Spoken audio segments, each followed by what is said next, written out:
Hello friends, gynaec series में आज हमारा टॉपिक है स्कैंटी मेंसेस। अब तक हमने गायनेक सीरीज में pre menstrual disorder, irregular periods, PCOD,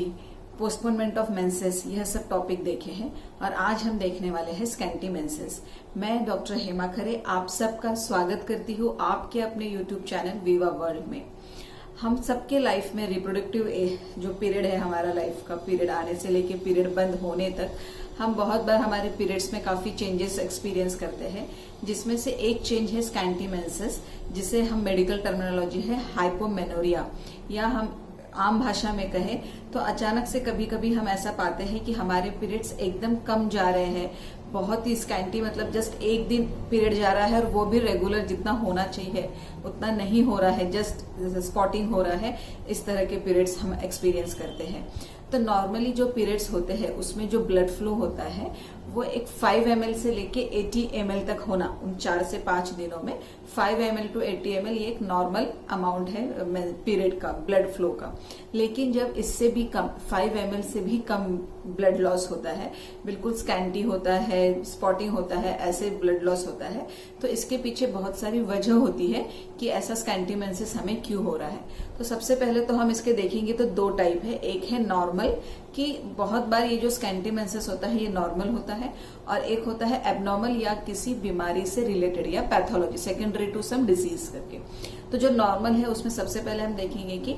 genetic history होती है, यानी कि अगर हम देखते हैं कि जब हमारे फर्स्ट पीरियड शुरू हुए थे तब से हमारे पीरियड्स ऐसे ही है कि वो सिर्फ एक दिन आते हैं, स्पॉटिंग के जैसे होते हैं, एकदम कम जाता है। तो अगर हम हिस्ट्री देखेंगे तो आपके मदर में, नानी में, मौसी में, उनमें भी यह हिस्ट्री पाई जाती है कि उनके भी पीरियड्स ऐसे ही थे। तो ये एक जेनेटिक फैक्टर होता है कि जिसमें आपके पूरे फैमिली ट्री में ही आपके जो हिस्ट्री है मेंस्ट्रुअल वो स्कैंटी मेंसेस की हिस्ट्री है, तो आपको भी वैसे ही स्कैंटी मेंसेस रह सकते हैं। तो यह एक नॉर्मल सिनेरियो है कि अगर आपके ट्री में ऐसा है तो। दूसरा, जब ये स्कैंटी मेंसेस तब होते हैं जब हमारे पीरियड्स बंद होने वाले होते हैं, यानी कि मेनोपॉज के पहले का जो टाइम होता है जिसे हम लोग पेरीमेनोपॉजल एज कहते हैं, कि जब आपके बॉडी में ओवुलेशन का फंक्शन ठीक से नहीं होता है और उस फंक्शन की वजह से हार्मोनल इम्बैलेंस होके आपके पीरियड्स एकदम स्कैंटी हो जाते हैं, कभी जाते हैं ठीक से, कभी नहीं जाते हैं, एकदम एक दिन जाता है। तो इस तरह, तो ये भी एक नॉर्मल सिनेरियो है जिसके लिए हमें कोई ट्रीटमेंट की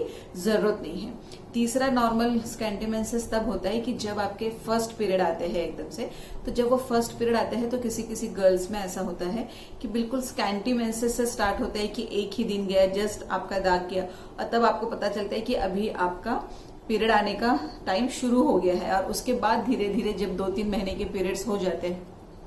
तब वो रेगुलर होने लगता है। तो ये हो गया कि नॉर्मल सिनेरियो कि जिसमें हमें किसी ट्रीटमेंट की जरूरत नहीं है। अब दूसरा जो टाइप है एबनॉर्मल टाइप। एबनॉर्मल टाइप जो है कि हमें अब तक पीरियड्स बराबर से आते थे, 4 to 5 डेज जाता था, ब्लड फ्लो अच्छा था, और अचानक से अगर कम होने लगा है तो उसकी बहुत सारे वजह होती है। तो सबसे पहली जो वजह है कि हार्मोनल पिल्स, यानी कि ओरल कॉन्ट्रासेप्टिव पिल्स, बहुत बार हम प्रेगनेंसी नहीं रखने के लिए या कोई ट्रीटमेंट चल रहा होता है पीसीओडी का वगैरह, तो उसमें जब हम ये ओसी पिल्स लेते हैं तो ओसी पिल्स की वजह से हमारे बॉडी में ओव्यूलेशन नहीं होता है, और इन जो ओसिपिल्स होते हैं इसमें एस्ट्रोजन का लेवल जो होता है वो काफी कम होता है, जिसकी वजह से एंडोमेट्रियम पीरियड्स जो होता है, पीरियड्स का मतलब क्या है कि जो यूट्रस में जो लाइनिंग होती है अंदर, जिसे हम एंडोमेट्रियम कहते हैं, वो जो शेड ऑफ होती है उसे ही हम पीरियड्स कहते हैं। तो जब ये एंडोमेट्रियम की जो लाइनिंग है यह बहुत कम तैयार होती है, क्योंकि एस्ट्रोजन होने की वजह, एस्ट्रोजन के लेवल कम होने की वजह से उस पिल्स में,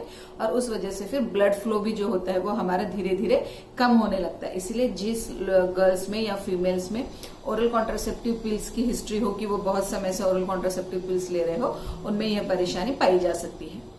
दूसरा होता है बहुत जो सिम्टम्स है कि किसी के थायराइड लेवल अगर नॉर्मल नहीं होंगे, लो लेवल थायराइड होगा, तो उनमें भी यह स्कैंटी मेंसेस, क्योंकि उसकी वजह से पूरी आगे की जो साइकिल है इसकी हार्मोनल वो डिस्टर्ब हो जाती है, और ओवरी जो होती है वो ठीक से फंक्शन न करने की वजह से स्कैंटी मेंसेस होते हैं। उसी के साथ अगर हाई प्रोलैक्टिन होगा, हाई इंसुलिन होगा, या हाई एंड्रोजन हार्मोन जैसे टेस्टोस्टेरोन अगर ये हार्मोन के लेवल अगर हमारे बॉडी में ज्यादा होंगे तो उसकी वजह से भी हार्मोनल साइकिल डिस्टर्ब होके एस्ट्रोजन कम रिलीज होता है, जिसकी वजह से एंडोमेट्रियम ठीक से फॉर्म नहीं होता है, और एंडोमेट्रियम ठीक से फॉर्म न होने की वजह से पीरियड्स जो होते हैं वो स्कैंटी हो जाते हैं। इसके साथ ही जो छठिया कारण है वो है कि एशरमैन सिंड्रोम, यानी कि जो यूट्रस होता है उसके अंदर स्ट्रिक्चर फॉर्म हो जाते हैं यूट्रस में, वो एक दूसरे से चिपक जाता है यूट्रस के वॉल, जिसे हम एशरमैन सिंड्रोम कहते हैं, और जिस वजह से फ्लो जो होता है वो ठीक से नहीं होता है। इसी के साथ सबसे बड़ा जो फैक्टर होता है वो साइकोजेनिक फैक्टर, यानी कि अगर आपको कुछ बहुत ज्यादा स्ट्रेस है, आपको वर्कलोड है, इमोशनल स्ट्रेस है, तो इस स्ट्रेस के वजह से जो होता है ब्रेन में जो सेंटर होते हैं उनकी एक्टिविटी सप्रेस हो जाती है। जब ब्रेन में जो सेंटर उनकी एक्टिविटी सप्रेस हो जाती है तो वो आगे के जो हार्मोन, ओवरी के हार्मोन्स जो है वहां पे जो हार्मोन जो ठीक से रिलीज नहीं होते हैं वहां की एक्टिविटी हैम्पर हो जाती है, और इस वजह से हार्मोनल इम्बैलेंस, मतलब स्ट्रेस से हार्मोनल इम्बैलेंस होता है, और हार्मोनल इम्बैलेंस की वजह से फिर स्कैंटीमेंसेस होते हैं। इसी के साथ बहुत बार ऐसा होता है कि लो फैट बॉडी फैट की वजह से, लो बॉडी फैट मीन्स कि जब कोई एक्सेसिव एक्सरसाइज करता है या क्रैश डाइटिंग की, कभी कभी ऐसा होता है कि हमें किसी फंक्शन में जाना है या अचानक से, हम यूजुअली यंग गर्ल्स में देखने को मिलता है कि वेट लॉस करना है, किसी फंक्शन में जाना है, कुछ करना है, तो अचानक से गर्ल्स जो होती है एकदम से क्रैश डाइट और बहुत सीवियर वेट लॉस की तरफ जाते हैं। तो ऐसा होने से भी ब्लड सर्कुलेशन वहां का हैम्पर होके ठीक से एंडोमेट्रियम फॉर्म न होके स्कैंटीमेंसेस होने लगते हैं। और एक आखिरी जो वजह है कि जब आपको प्रेगनेंसी रहती है तो बहुत कम लोगों में ऐसा हो सकता है कि जब प्रेगनेंसी वहां पे इम्प्लांट होती है यूट्रस में, उस दिन सिर्फ आपको एक स्पॉटिंग के जैसे ऐसा होता है, तो हर महीने में आपको 1-2 दिन ऐसे जस्ट स्पॉटिंग के जैसे होता है, और आप सोचते हो कि आपको पीरियड्स ठीक से नहीं आ रहे हैं और एक्चुअल में वहां पे प्रेगनेंसी रही होती है। तो जिसे हम कहते हैं कि इम्प्लांटेशन ब्लीडिंग, की जब प्रेगनेंसी वहां पे अटैच्ड हो रही है उस समय थोड़ा सा जस्ट ब्लीडिंग होना, तो वो स्कैंटीमेंसेस समझ लेते हैं बहुत बार फीमेल्स, और वो सोचते हैं कि हमारे 2-3 महीने से पीरियड ठीक से नहीं आ रहे हैं, और जब प्रेगनेंसी टेस्ट करो तो उनकी प्रेगनेंसी टेस्ट पॉजिटिव आती है। तो ये सारे रीजंस हो गए कि स्कैंटीमेंसेस क्यों होते हैं।